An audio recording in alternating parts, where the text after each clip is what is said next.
Welcome back. Now, in this video, we're going to cover the power of storytelling and the use of authentic visuals. I'll tell you what authentic visuals are, but how you can use those in your investor pitch to really draw in the investor. Okay, so let's get started on that. So, storytelling. Why storytelling? I don't know if you know, but storytelling is rooted in science that actually creates physical reactions in your brain.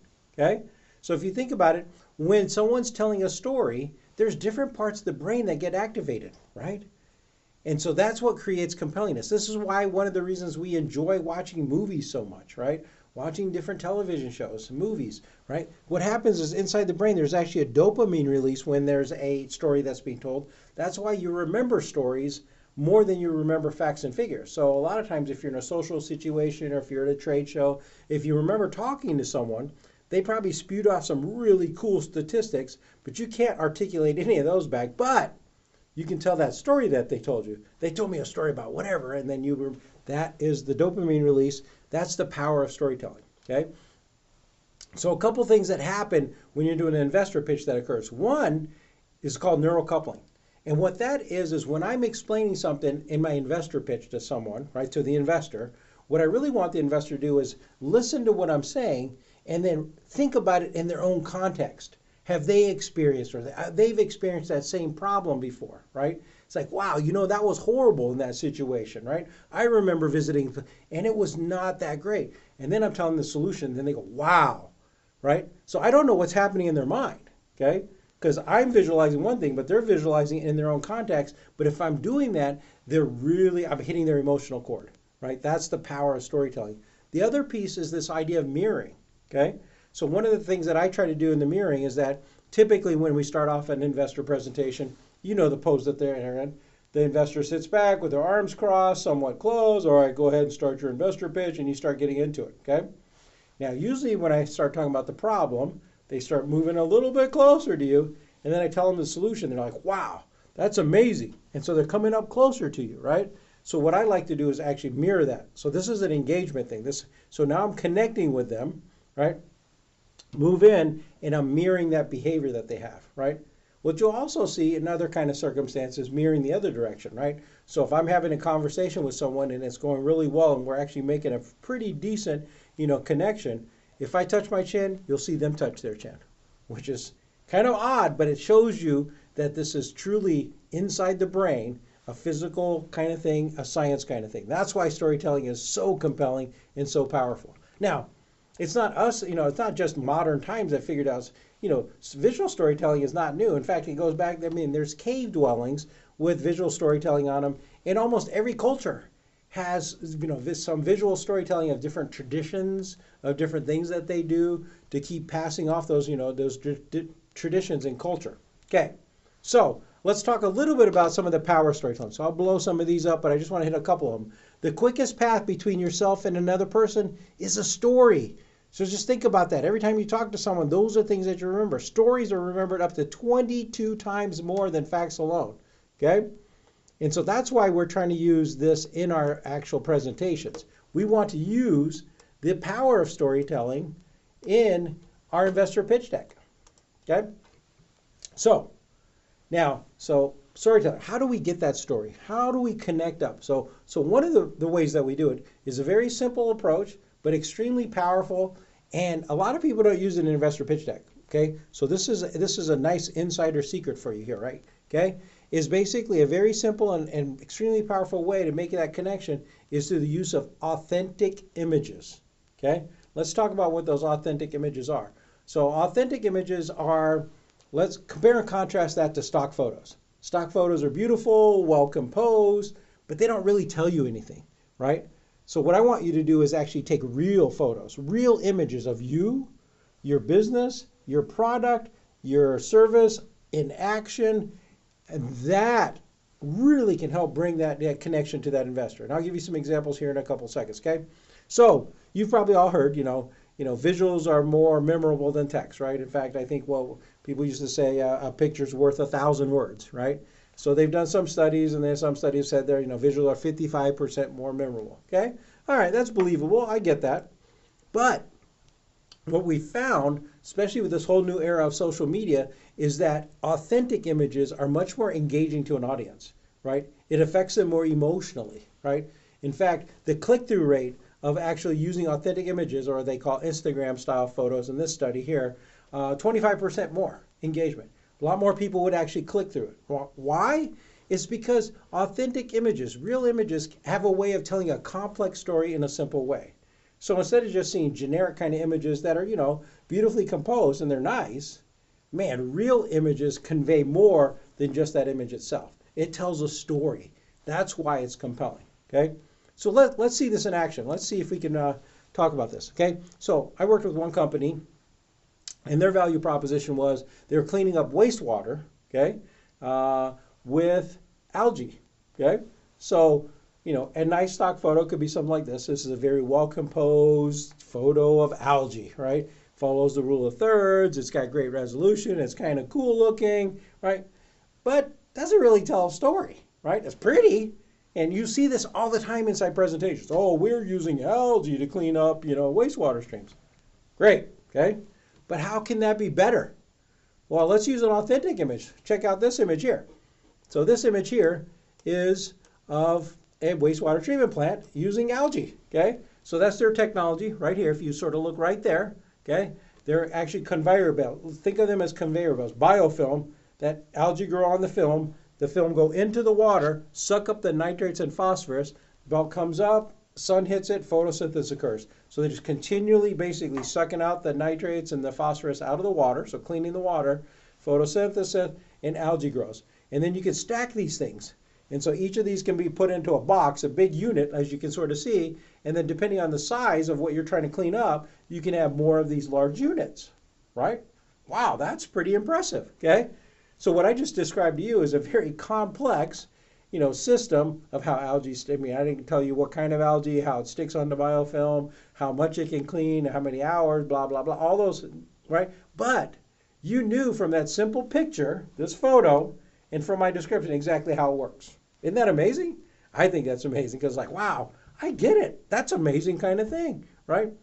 So that's the emotional moving. That's the storytelling part. Now, if I look at this photo, I can sit there and say, hey, this image, how can I make this image better? Well, first of all, where is this? I don't know. It doesn't say. Well, it happens to be the Chicago wastewater treatment plant, which is the largest wastewater treatment plant in the world, okay? And this is their algae, beta project, okay? Well, you know what? I would have Chicago wastewater treatment plant written on it somewhere, or on the image, I would just type it on there then, right? And I say Chicago, blah, blah, blah, largest in the world, right? That builds credibility, right? Tells more parts of the story. Other things, there's no people in there. So if I were I'd like to have the founder's picture on there with maybe the chief engineer from the Chicago wastewater treatment facility, right? And maybe the chief engineer is making a quote about how if this is successful, it's going to revolutionize wastewater treatment plant all around the world by using a natural product like algae that grows, very profusely in polluted waterways. This is going to be a great way to clean all that up. Okay, can you see that? That can add to that power of it. That's all adding to the story, right? So yes, even though I'm really just saying, here's what we do, I've added credibility. I've shown that it's actual implementation. There are devices there. I even explained a little bit of how you scale it. All that from one image, okay? So I want you to think about it. How powerful is that versus this stock photo? We're using algae to clean up wastewater. Typical presentation, that's what they would have, okay? How much more powerful is it with this authentic image? Now you articulating a story. Now, if you get them to ask a question, if the investor is asking questions, oh my, you're going there, right? Let's go. Here's how it works. You want to see it? Do you want to see it in action? I got a video to show it to you if that's what you want, right? Remember, the only time they ask questions is when they're interested, okay? So that's how powerful an image can be. Let's go to another example.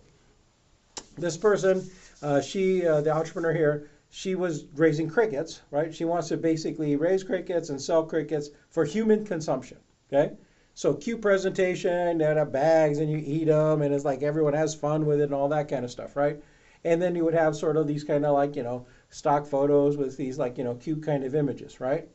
But where she really blew the covers off the ball. Went from cute to, oh my God, this is an incredible business opportunity, is when she showed us these images and said, I'm creating a cricket castle.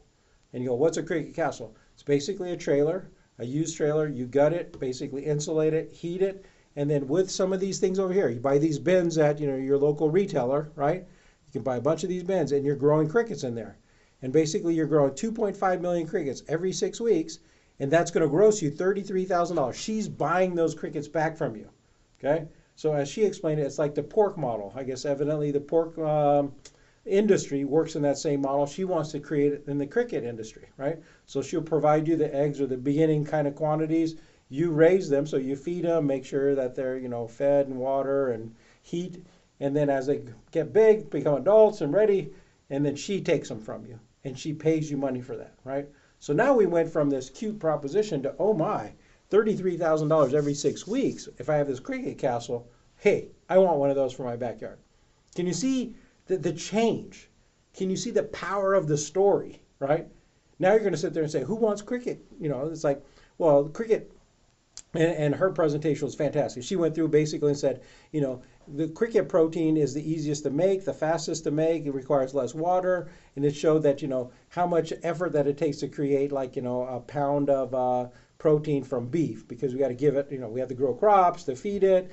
Chickens are a little bit better, pork's a little bit better, chickens are better than that, but crickets are way down here, right? As far as what it takes. So it's the most efficient source of protein, and you can use these things to create cricket, like let's say different types of cricket kind of products, not just eating the crickets directly, but making different kind of things from them, right? So you can put them in power bars because you're using the protein aspect. You can put them in animal feed if that's what you want to increase protein content in those, right? So there's a lot of ways to utilize that.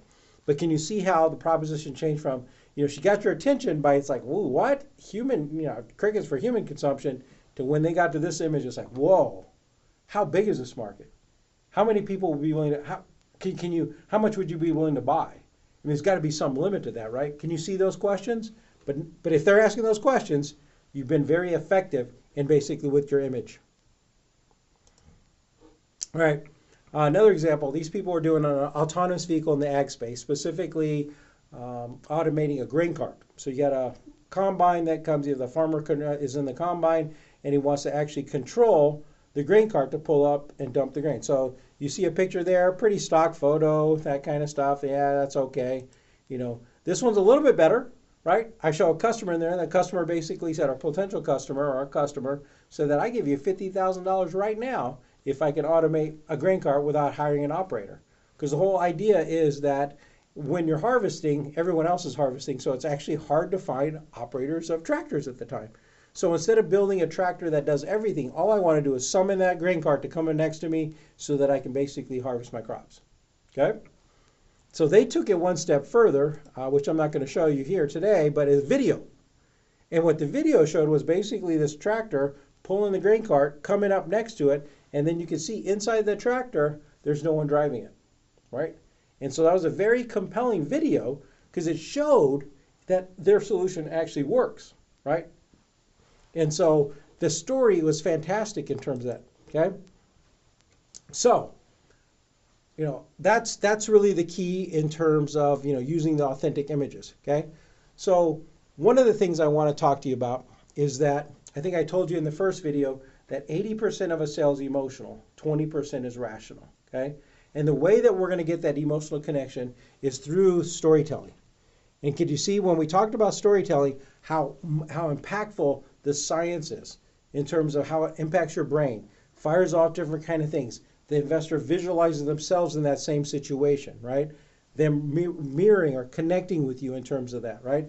And then one of the powerful ways that we're going to actually tell that story is by using authentic images inside of our presentation, okay? And, I will tell you, go watch some pitch competitions. Go get some different pitch decks and have people pitch to you. What you'll notice is that they like to use stock photos. They're pretty. It makes for a beautiful presentation. They have nice still templates. They have little, it's somewhat related. It's like, here's a picture of something. But can you see how powerful?